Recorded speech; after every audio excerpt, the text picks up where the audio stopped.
Marwadi University, Rajkot. I also have the privilege of serving as the president of HR Club and Student Council at my university. It's an absolute pleasure to be here with all of you as the moderator of today's event. I warmly welcome you all to this edition of the Inspiring Young Leaders session organized by the Association of Indian Management School, which is famously known as AIMS. So, today's theme is Transformative Potential of Recognition of Prior Learning Framework, Part 1.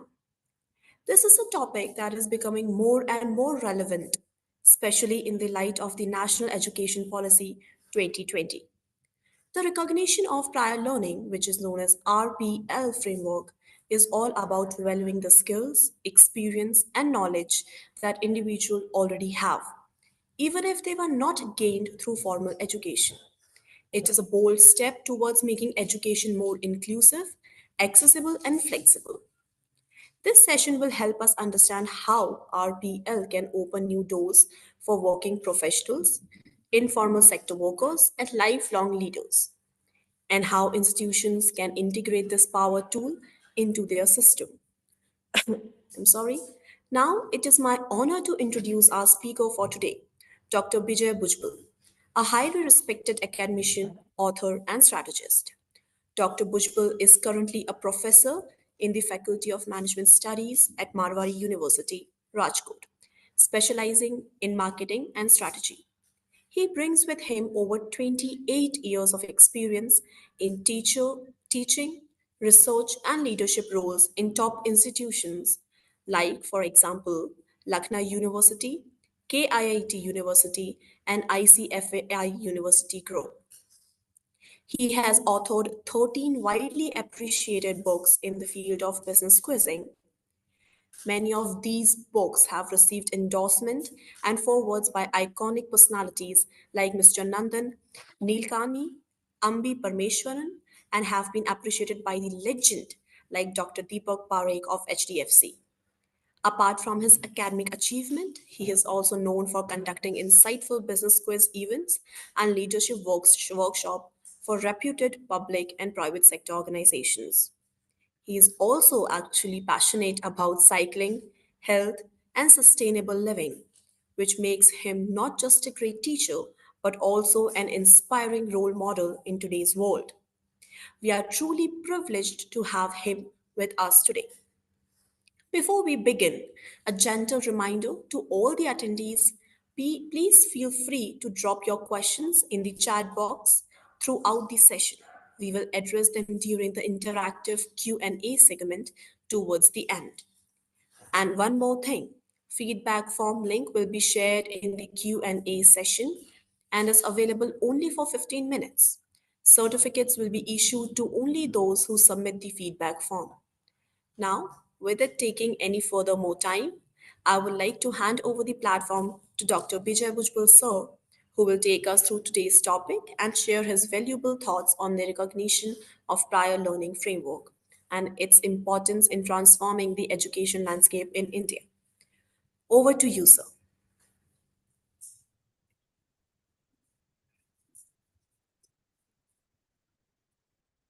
Thank you, Ms. Princess Sanskriti, for a wonderful introduction for the topic and for me. At the outset, good afternoon to all of you, those who are present in this Zoom session, as well as watching it live on YouTube. I'm really grateful to Association of Indian Management Schools, Dr. R.K. Patra, who is the new president of AIMS, and all the board members of AIMS, the AIMS Secretariat, Ms. Priya, who is the driving force behind the session, all the participants, and Mr. Megawat, who is the technical person, technical support hand for this session. Before I start, I will request, so the topic for today is RPL, which is known as recognition of prior learning, and what kind of transformative potential it has for starting from the individual to the collectives for the entire country. So that is the subject matter of this session as well as the next session on Wednesday. So let me start with sharing my PPT with all of you. And in the beginning, I would like to tell you that this is this knowledge sharing session is preliminary in nature. So broadly, I will take you through the core tenets of RPL, recognition of prior learning. And in the second session on Wednesday, I will take you through the mechanism of this novel concept and its transformative potential. I trust all of you are able to see my PPT. I request Mr. Megawat to confirm or Ms. Sanskriti to confirm that it is visible. Yes, Yes, sir, sir. it is. Clearing. Great. So already the audience knows about the speaker and the moderator.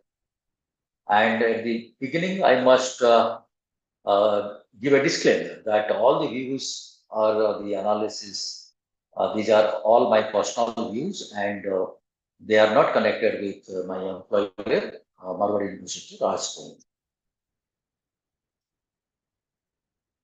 So this RPL, recognition of prior learning, may be a bit new to some of you, but it is already in operation in India, and our country is going to take a big leap in this direction by the release of the draft guidelines by UGC, University Grants Commission, on RPL in higher education.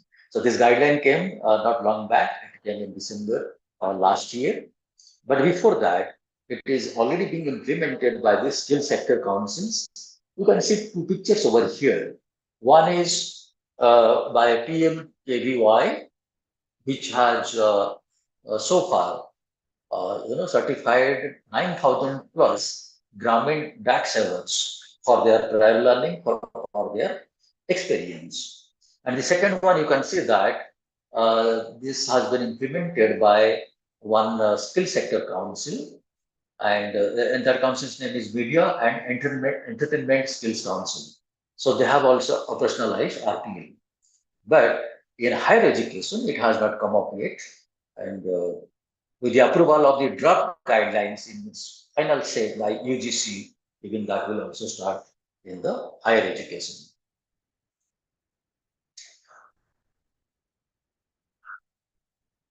So the agenda for today is twofold. One, I will give you an introduction to RPL and how education can transform education and employment.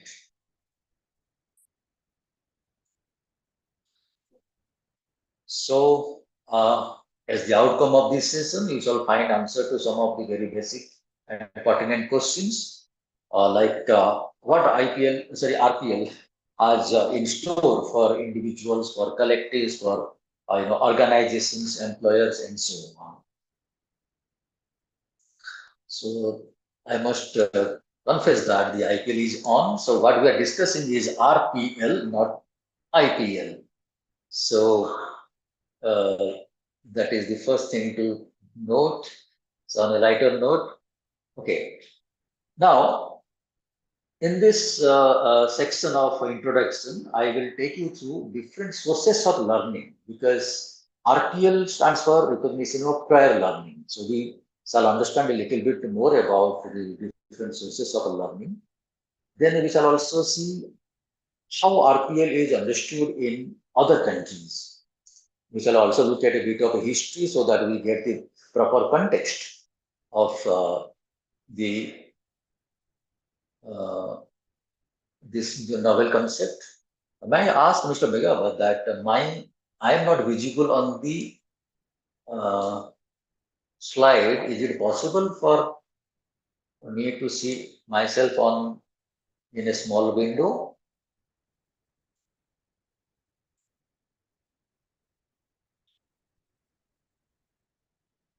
Okay, and let me continue in that case. Then what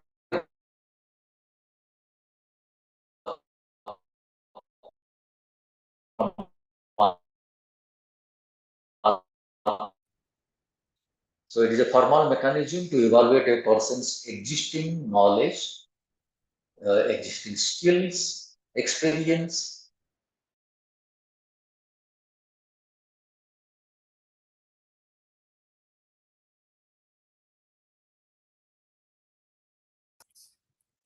So sorry to interrupt, but you are not audible.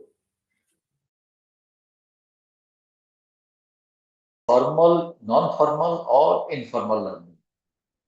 So we see here three sources of learning, different sources of learning. Most of us are familiar with formal, source or formal mode of learning. So I will explain these three terms for you. So RPL, as I told you, that it involves first thing is to evaluate a person's existing learning and then grant credit and recognition for the same. So that are the two main, tasks of RPL mechanism. So as I told you that learning may come from different sources and in different forms, as I told that formal, non-formal and informal.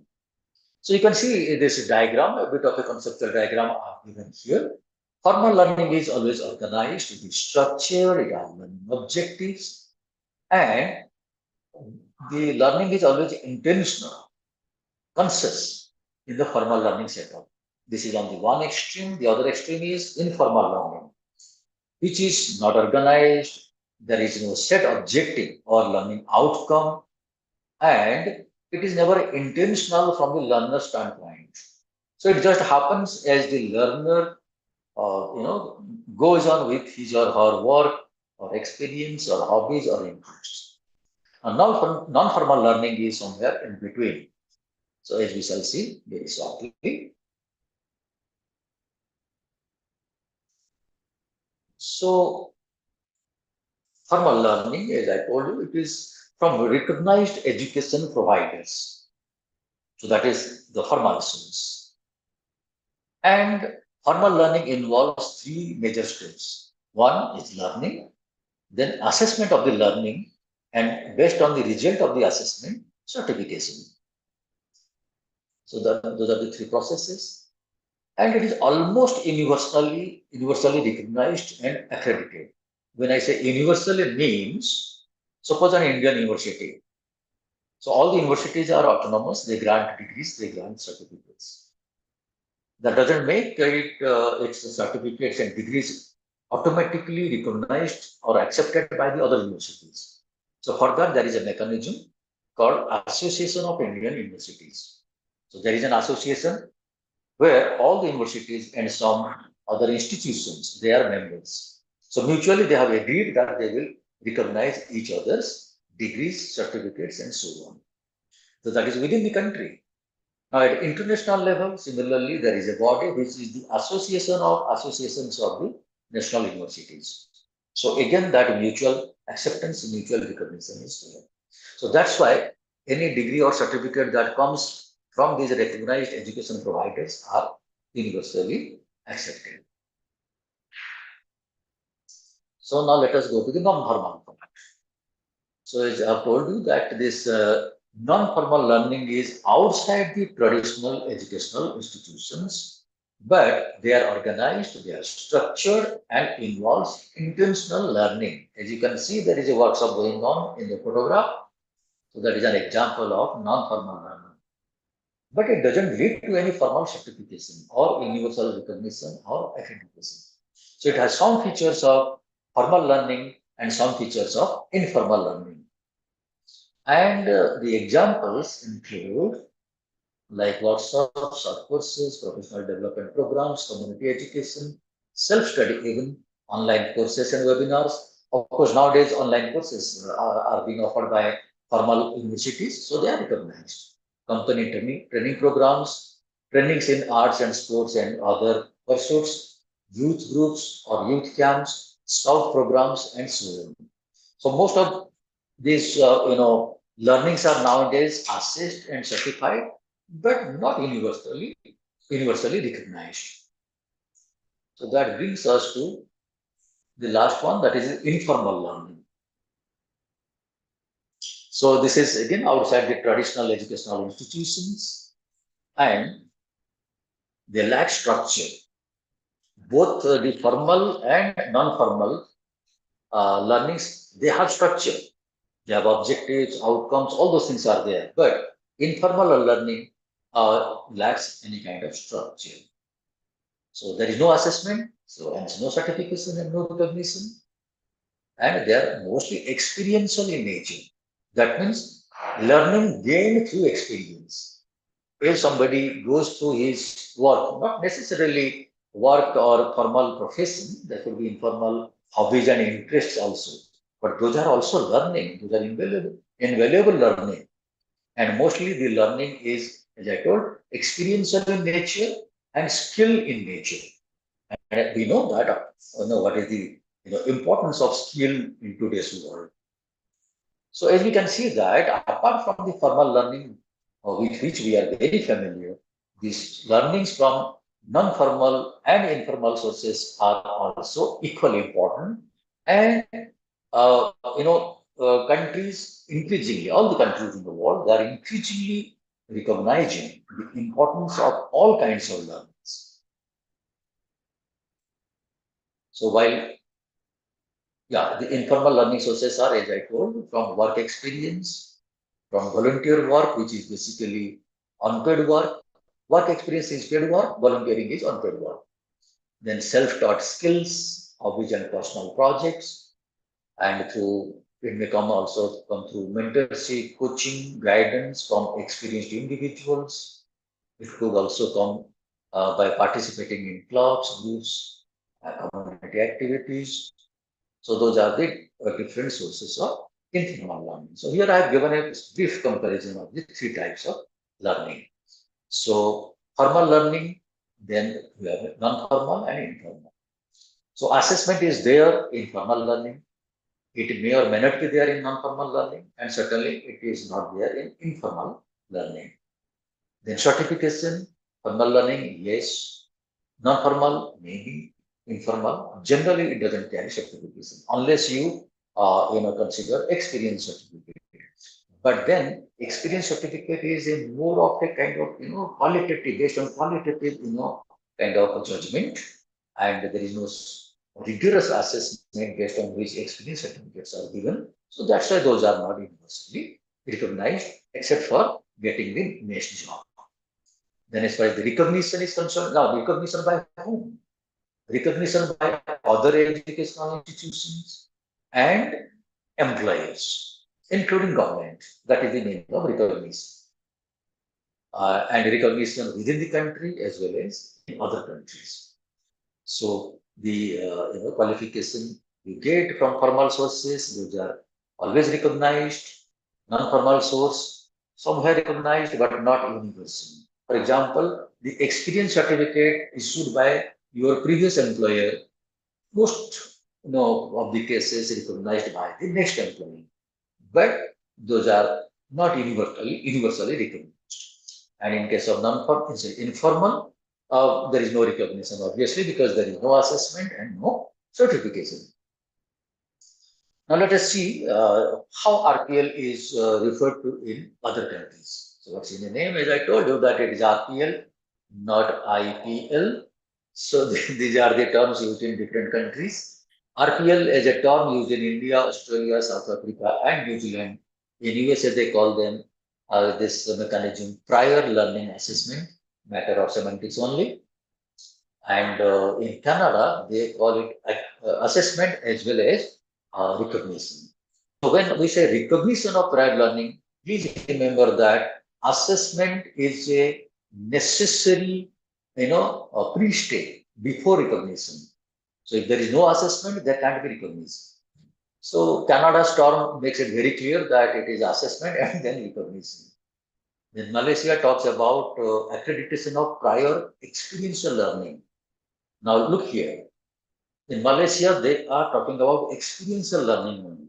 That means this scheme, APEL of Malaysia, it is meant for those people who are acquiring skills through experience. So it is bit narrower in scope than RPL that we are going to implement in India. In France, they call it VAE in the French language. But again, you can see the word experience in French language. So it is also narrower in scope. In UK, the term is APL or APEL again. But there are two different ones. Accreditation of prior learning, it involves all kind of learning from all the sources. And the second one is for accreditation of prior learning. So it is just not recognition, it is accreditation also. So these are the different differences in the mechanism and scope of this concept in different countries. Now, it is important to look at the history of origin of RPL so that we understand this thing in a better way. So, when did it start? We can recognize 3-4 phases of popularity of recognition. Before the World War Second, both the World Wars, there was no formal system of recognition. Formal degrees, all those things were there, but not formal recognition of all kinds of learning. But the skills and competencies had been always recognized in an informal way throughout the history of mankind. So whenever in the history, skills and competencies came out, or the trade professions, they emerged. Since those days, this informal recognition had been there. And in those days, they used to be recognized by something called guilds. Now, guilds were basically something like professional associations, say, Association of Indian Management Schools, right? So, you can see the badges of different guilds. You can recognize some of their professions out of these these symbols or logos. Say the last one, it has some bakery items. So perhaps it is a guild of bakers. Similarly, at the other extreme of the second row, you can see those barrels, maybe, but then some other implements are also there. So maybe we can similarly at the top you have this hook as the logo of the guild. Perhaps it was related to education, right? So it is like association of professionals. So they recognize each other's competencies, right? And the validation of the skills and knowledge were through mastery or demonstration of the mastery or the guild recognizing or certifying it. And then came these world wars. After the Second World War, there were a lot of educational reforms. And the visionary leaders of those times, they recognized that the vast number of soldiers who had been deployed in this large-scale war, what they will do after the war is over. They have to be meaningfully engaged. Otherwise, these same soldiers who had fought with their lives, with their blood, with their sacrifices for the country will become a burden on the country to earn their livelihoods. As we know, in many countries, the soldiers, retired soldiers, they become mercenaries, private armies, creating a lot of law and order situation as well as become, rebels against their country governments. So to eliminate any such, problems, the countries adopted this concept of recognition of prior learning and to integrate the soldiers back into the society. They came up with schemes where their prior training, their skills will be recognized. As you know, that few years back in government, in our country, government came out with a kind of scheme for the youngsters who have the aspiration to join armies. That scheme was called Agniveer scheme, where they take short commissions in the army of say around, I think, 5 years. After that, what they will do? So they have been assured that whatever skills they gain through training in the army will be useful to find alternate careers, alternate livelihoods after they leave the army. So that is also sort of kind of recognition of prior learning. So this act in USA, Servicemen's Readjustment Act, popularly called the GI Bill of 1944, was the kind of, you can say that, initiation of modern day RPL concept. And then adult education. Those who are around of my age, they perhaps can remember that in their school days, how we used to make campaigns to educate adults who didn't have schooling. We used to go to different, what do you say, clusters of houses, and used to teach the adults over there. We used to get a kit by the department, concerned department, and this was part of our, some kind of SPW, socially and something useful work. So we used to do that. So this adult education also was a kind of step towards this RPL, but then adult education was never certified or assessed or certified. It was just, the objective was just to make the person, write and read at the basic level. So in the next few decades, these are the developments in RPL. The formal RPL system emerged in the 70s and 80s, and it was adopted at international level when UNESCO and OECD, these NGOs, they started promoting it vigorously. And around the turn of the millennium, digital tools started appearing, because as RPL became popular, the burden on assessment and all those things came. So digital tools started being used, and from 2020 we can say that AI is being used in a massive scale to assess and recognize the trial learnings. Now let us see, before we understand the transformative potential of RPL, let us see what kind of benefits it has for people at different levels. So let us start with the individual level. So RPL helps to bridge the gap between informal learning and formal education system. So far, perhaps many of us or many people cannot imagine that there is a lot of learning take place beyond the formal school, college, and university system, and those learning have some real value, some real economic value, social value, right? So anybody who didn't have a formal education was lacking perhaps in earning potential, or lacking in self-esteem, or lacking in social status and recognition. So that gap would be bridged by this concept of RPL. So as already we have discussed, it involves recognition and creditization of all forms of learning. So after assessment, as I told you, that RPL has two broad steps. One is assessment of the prior learning, and the certification of the learning based on assessment. So this assessment nowadays, as you know, it is done through credits. So each learning is measured in terms of credits. So I will not divert you towards that credit part. So in formal education, these credits are part and parcel of today's learning, and the learning outcomes are measured against certain learning objectives, graduate attributes, and so on. And different levels of formal learning has been, given different grades or different levels. So with RPL also, the same framework, credit framework, will be used.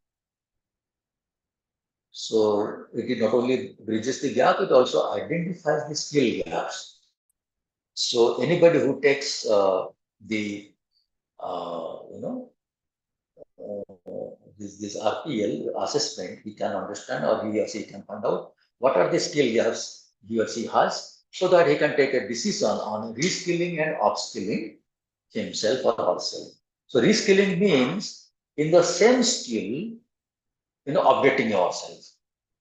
So for a gardener, if he is updating himself in the modern methods of gardening, then that is a reskilling. So upskilling goes beyond that, Then this is the very interesting part. multiple pathways to higher education opportunities. So when somebody has gained something through non-formal or informal learning, but doesn't have a formal degree, then this RPL will help him or her to join higher education, get credit for his informal and non-formal learning, and using that credit, he or she can get entry into higher education. So obviously, the intangible benefits are enhanced resume, better employment prospects, financial benefits, increased self-esteem, societal inclusion, and so on. So these are the benefits one will get at the individual level. Now let us see what kind of benefits the educational institutions will get. When I say educational institutions, it refers to the formal institutions. They also stand to gain. Like they will get student diversity. Let me tell you, in today's world, the educational institutions have a mandate to ensure inclusivity and diversity. Inclusivity means, giving equal opportunity to people from diverse, background of this society, like different genders, different socio-economic categories, religion, and so on. So that is inclusivity. And diversity means, again, if inclusion means particularly the socio-economic part, then diversity means all kind of demographic variables. So you have to ensure that. So RPL will allow the higher educational institutions to admit those learners who didn't have the basic entry qualification in the form of formal education. For example, a candidate might not have been able to complete the graduation degree, but he or she wants to join and complete his master's. So how it is possible? Now, if he can earn sufficient credit from her existing knowledge or existing skills and use those credits to get exemption from entry requirements to the master's degree, then that is possible. So in this process, the educational institutions will get students from diverse backgrounds, not only the students who are freshly graduated, but also students, learners who have a lot of experience in terms of their skills, in terms of their work experience. So that diversity will be there. And obviously, if students come with this kind of backgrounds, they will enrich the knowledge potential of the other students, as well as their input will enrich the curriculum. Right? As I told you, that the curriculum enrichment by inputs from the RPL learners. Then larger student enrollment due to inclusion of RPL. National Education Policy 2020 mandates the higher educational institutions like university to increase enrollment to become mega institutions. The reason is government, each country has an international obligation to improve their gross enrollment ratio at different levels, at primary level, secondary level, tertiary level, like universities. So if these students, the learners who don't have otherwise formal entry requirement for the graduation or post-graduation courses, if they are allowed through this RPL mechanism, then it will improve the enrollment of the students in universities. Then universities will be able to contribute more towards socio-economic well-being. How? Because this RPL gives a flexible learning pathway to the learners, to a great number of people who are outside the formal education system. So that would be a great contribution by the universities, by the higher educational institutions. And already we have discussed that they can also contribute to social goals like access, inclusivity, and diversity. Now let us check what the employers gain to, they stand to gain from RPL. Now, they can recognize the existing skills and competencies of their employees. There are many graduates who say work in companies. They don't have master's degree, they don't have MBA degree, but through their experience, they have come to the higher levels of the management. But they feel the, kind of lack of a formal master's degree. So RPL will help them. And companies can also use the route of RPL assessment to find out what kind of skill gaps their existing employees have. And then take a decision to upskill them. Then, as you know, that companies organize a lot of trainings on the job kind of trainings. So those trainings were recognized within the company, not outside. Now RPL provides a mechanism where the trainings, in-company trainings, on-the-job training programs given by a company can be recognized outside the company. So that is one benefit. Then availability of a credible database of individuals with specific skills. So when people with skills apply to recognize their prior learning, then a database is created. Right? As we shall see when we discuss the mechanism of RPL, a person has to apply to the designated assessment bodies to recognize his or her prior learning. So obviously, when they apply, a database is created. So this database is an invaluable source of recruitment for the companies. They can just ask for the data, that what kind of database you have about skilled people, and we want to recruit them. So these assessment bodies would be very happy to give those data. It is like a kind of campus placement. So if RPL is operationalized, then the company's costs in internal training and skilling costs will go down. So what they can do is that they can send their employees for RPL assessment and get them certified. So once the skill gap is discovered, they can get trained by skill sector councils or any of the bodies. So that will reduce the HR cost of the companies. So already I've talked about the placement of the employees in suitable job roles, skill gap analysis, workforce development, improve work skills competencies. So the time taken also will be shorter, and the intangible benefits of employee self-esteem and motivation are always there.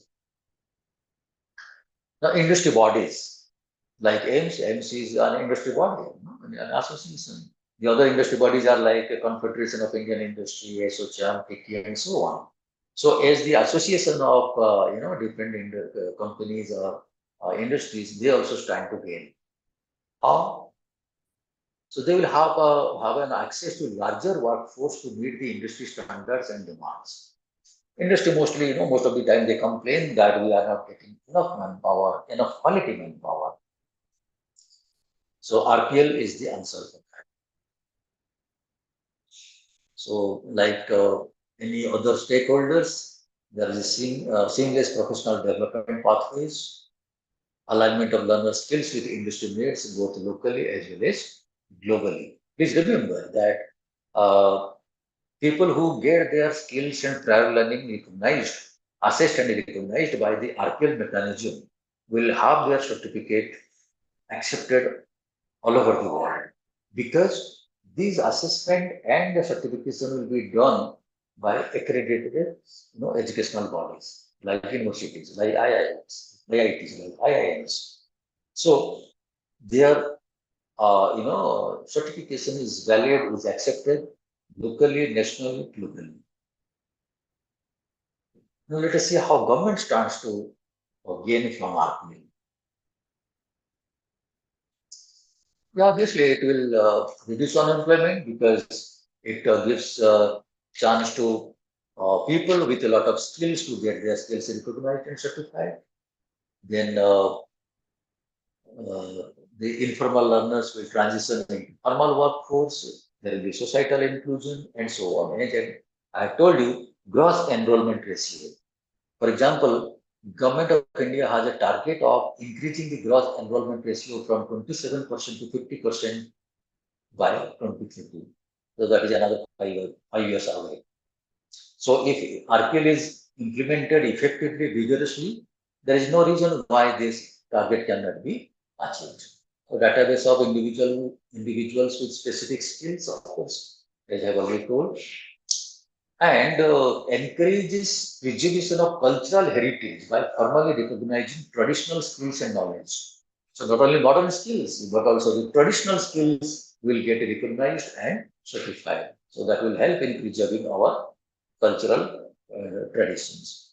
So I think now I need to stop here after giving this introduction to RPL. The mechanism and other things we shall discuss in the next session.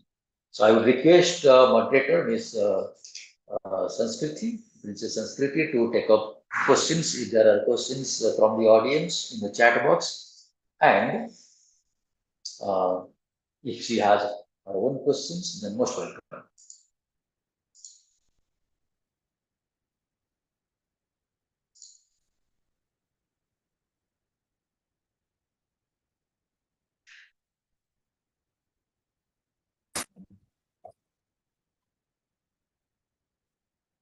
Over to you, Sanskriti. Thank you so much, sir, for such an insightful and thought provoking session. You have helped us understand the true meaning and scope of RPL framework and how it can uplift learners from all walks of life. Now, we will take a few questions for our participants. I would request all the participants, if they have any question related to the topic, please drop them in the comment box below.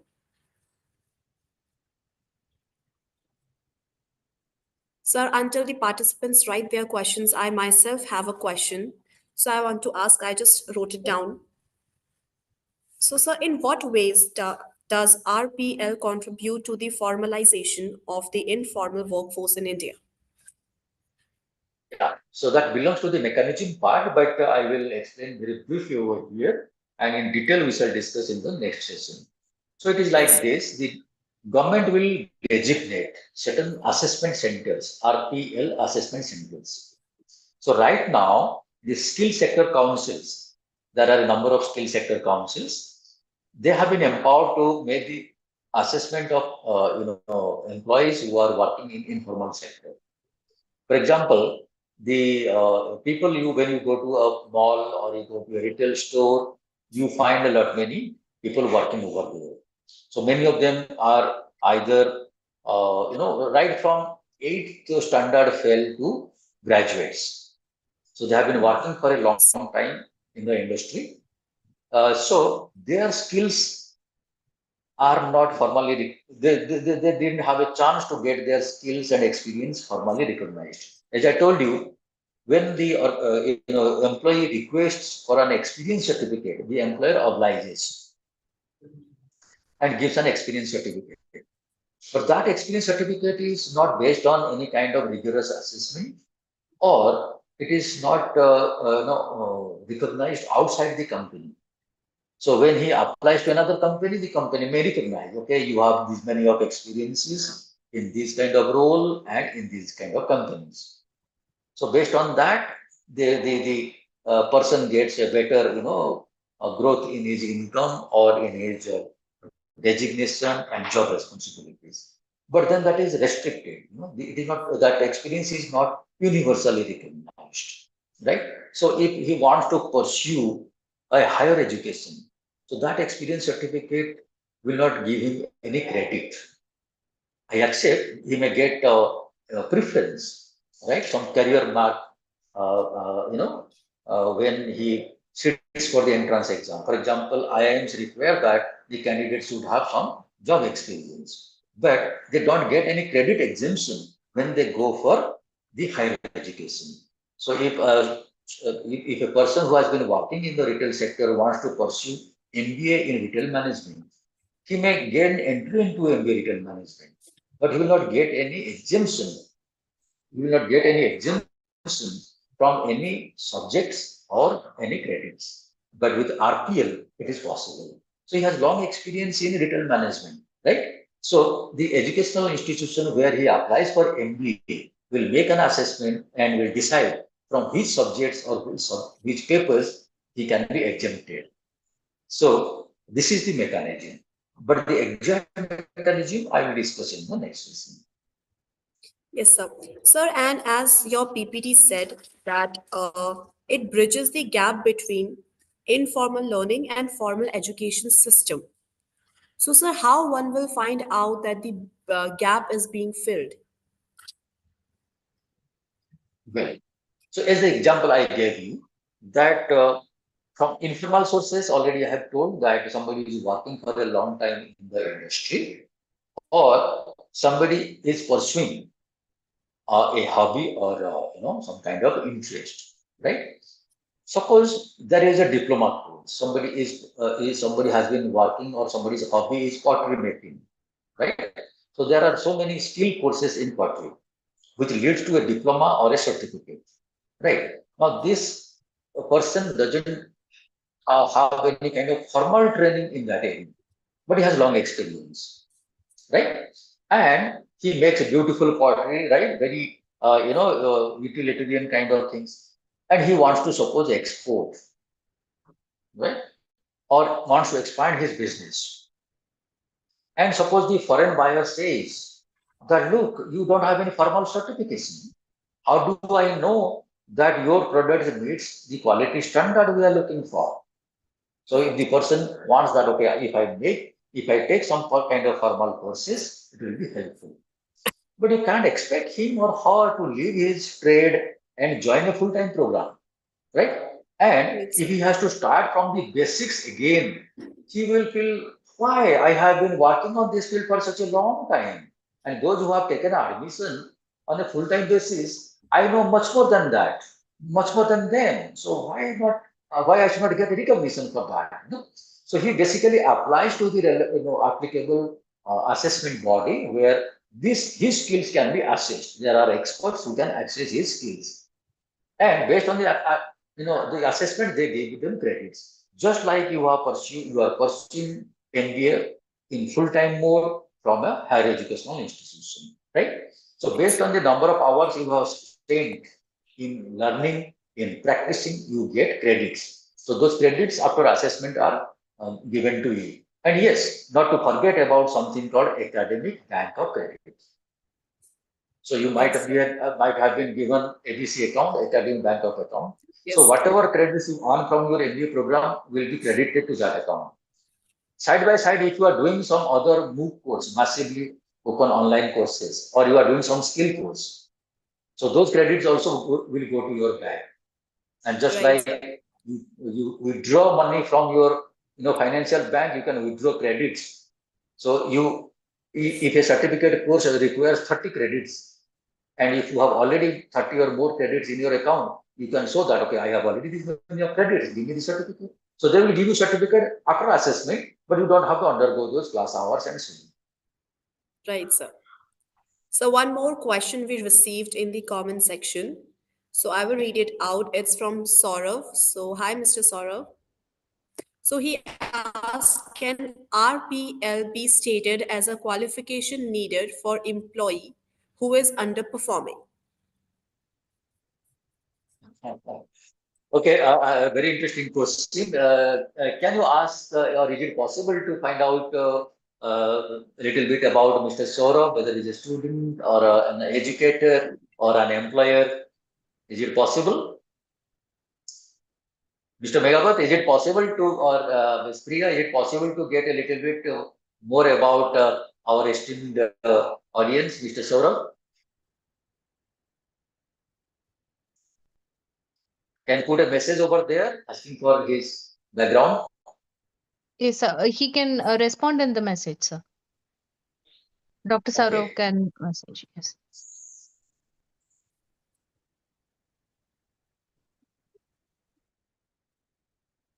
I can see the chat box, I guess.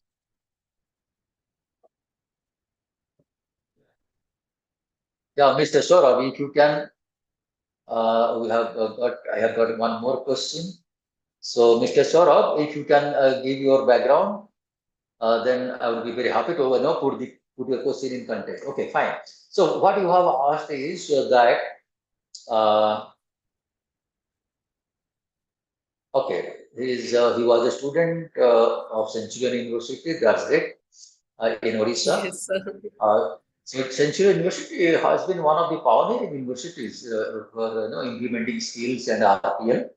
So you have asked that whether RPL be stated as a qualification needed for employees underperforming.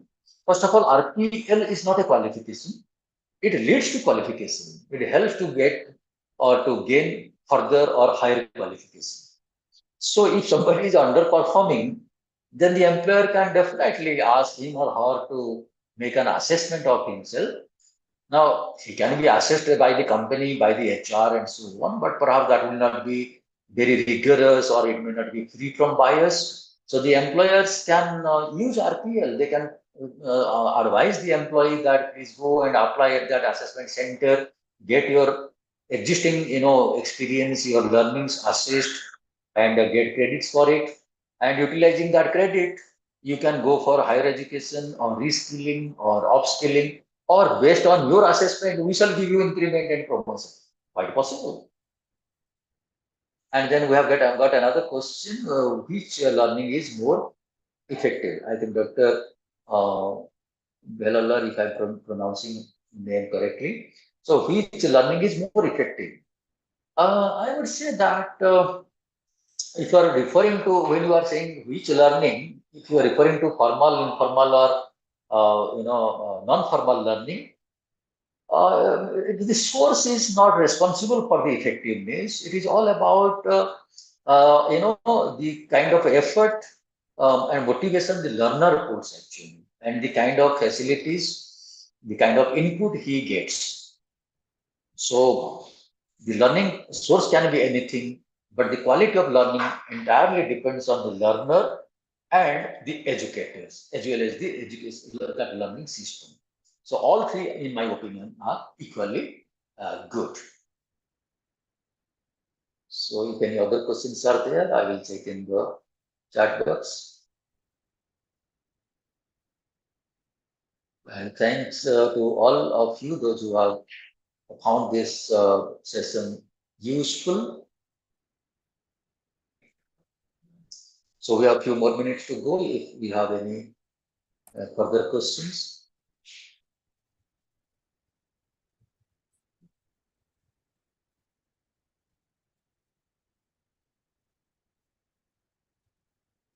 So just to sum up what I said and the way the answers I gave to the questions, I will briefly summarize.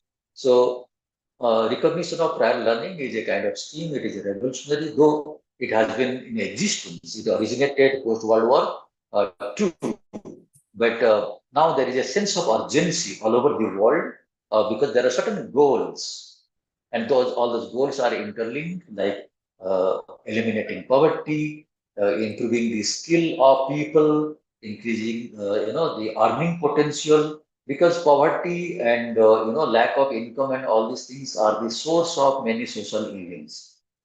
So to eliminate those evils, there is a need to eliminate poverty itself, to improve the scope, the reach, and the quality of education. Plus, as we all of us know, that the future of our planet is dependent on the way or to the extent to which we are able to attain the 17 sustainable development goals, out of which education is one of the fourth SDG ideas. So people, the sustainability also depends on people's behavior, and their behavior modification depends on education. So these are all interlinked. So RPL, by formalizing, by recognizing the learning from different sources, different kind of learnings, brings that element of urgency, that element of self-esteem, that element of responsibility to a wider population. So that is the transformative potential of RPL that we shall have a discussion in the next session. So that is the summation of what I discussed. Of course, I discussed a little bit about the history part to put the things in context. Then the scope of RPL in different countries also. In some countries, only the experiential part is recognized and certified. But in India, we are going to, assess and recognize all sorts of learnings from all sorts of sources. So that was from my side of Princess. Thank you so much, sir. As we can see, the comment section, people are really liking the session and they find the session very insightful. So, as we come to the end of today's session, I would like to extend my sincere thanks to AIMS University, Dr. R.K. Patra, President of AIMS, all the secretariats for organizing this impactful platform for students and educators. A special thanks to you, Dr. Bijay Bhujabal, sir, for sharing such deep insights and motivating all of us. And of course, thank you to all the wonderful attendees for your time, curiosity, and thoughtful questions. As this is the just part one of our discussion on the RPL framework, so do stay tuned for the upcoming sessions in this series. Until that, keep learning, keep growing, and keep inspiring others. You were listening to your moderator, Princess Sanskriti. Have a great day ahead. Thank you.